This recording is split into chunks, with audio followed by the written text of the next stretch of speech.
आशा है कि आप सब स्वस्थ हैं और खुश हैं अपने घर पे। तो मैं हूं पलक सिंह और आज की हमारी वीडियो है डायबिटीज़ मैनेजमेंट पे। सो बेसिकली अर्थ पे 3 तरह के प्रकृति के लोग रहते हैं, वाता, पिता और कफा। तो जो वाता प्रकृति के लोग होते हैं वो बहुत पतले होते हैं और उनके लिए वेट गेन करना मुश्किल होता है, और जो पिता प्रकृति के लोग होते हैं वो एक मीडियम फिगर के लोग होते हैं और बेसिकली वो आसानी से वेट गेन भी कर सकते हैं और वेट लूज भी कर सकते हैं। लेकिन जो कफा प्रकृति के लोग होते हैं वो बहुत मोटे होते हैं और उनके लिए वेट लूज करना बहुत मुश्किल होता है मेटाबॉलिज्म डिसऑर्डर के कारण। हमारे किसी भी डिजीज़ के मैनेजमेंट के लिए, किसी भी डिसऑर्डर को ऑर्डर में लाने के लिए हमारे बॉडी में ये बहुत ज़रूरी है कि हम एक समय के लिए फास्ट रखें। फास्ट मतलब एक ऐसा समय जब हमारा शरीर जो है वो कोई भी खाना पचा नहीं रहा हो, बल्कि हमारे अंदर जो टॉक्सिन्स है उसे वो बाहर निकाल रहा हो। सो बेसिकली जो वाता प्रकृति के लोग होते हैं, मतलब जो बहुत पतले होते हैं, उन्हें 12 घंटे का ही उपवास रखना चाहिए।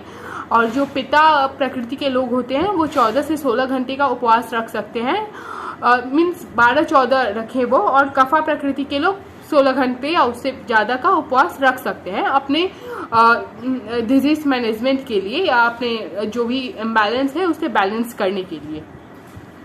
तो डायबिटीज़ बेसिकली टॉक्सिन एक्यूमुलेशन के कारण होती है। तो ये बहुत ज़रूरी है कि आप जो अपने डिनर है और आपके ब्रेकफास्ट है उसमें एक गैप मेंटेन करके रखें, मतलब 12 या 14 घंटे का गैप अपनी प्रकृति के हिसाब से मेंटेन करके रखें। जो हमारा नेक्स्ट है वो है हमारा डाइट। डायबिटीज़ मैनेजमेंट में ये बहुत ज़रूरी है कि हम होल फूड लें। होल फूड ऐसी चीज़ जिसमें फाइबर ज़्यादा हो, जो मतलब बहुत प्रोटीन से भरा हो, जैसे कि आप होल व्हीट हुआ, आपका ब्राउन राइस हुआ, फिर से जो बेसन हुआ, बाजरा हुआ, जो जवार हुआ, और एक फिर से नाचनी होती है जिसे हम रागी कहते हैं इंग्लिश में, और हमारे हिंदी लोकल लैंग्वेज में उसे आई थिंक मड़ुआ कहते हैं।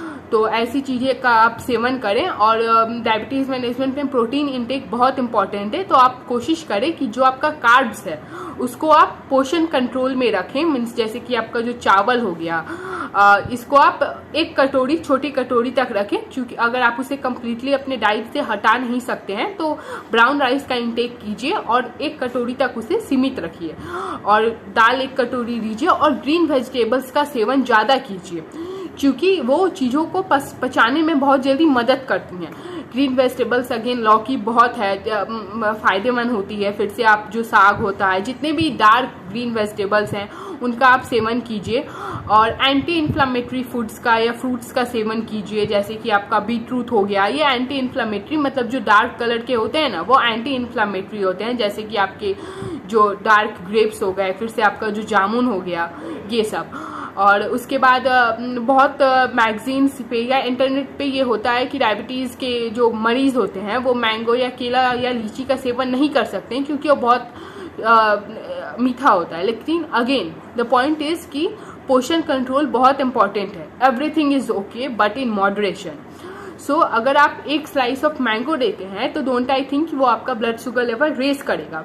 या आप हाफ बनाना लेते हैं, आपका बहुत मन है खाने का, तो अगेन जब आपका मन हो तो आपका जो डाइजेस्टिव जूसेस होते हैं वो आपके मुंह में आने लगते हैं। सो अपने आप को वंचित मत रखिए वो खाने से, बस पोषण कंट्रोल में लीजिए। और डायबिटीज़ मैनेजमेंट में ये बहुत ज़रूरी है कि आप जो रिफाइंड फ्लोर होता है, जो मैदा होता है, उससे आप दूर रहिए। रिफाइंड तेल से आप दूर रहिए। इन सब का आप सेवन बिल्कुल मत कीजिए। जो डीप फ्राइड तले हुए चीज़ होते हैं उनको आप कम्प्लीटली अवॉइड कीजिए। जो पैकेज्ड फूड होते हैं उनको आप कम्प्लीटली अवॉइड कीजिए अपने लाइफ से, 1 महीने के लिए एक चेंज देखने के लिए अपने लाइफ में। जो अपने आपके अंदर जो टॉक्सिन्स है उसे एक्यूमुलेट जो हुआ है उसे बाहर करने के लिए।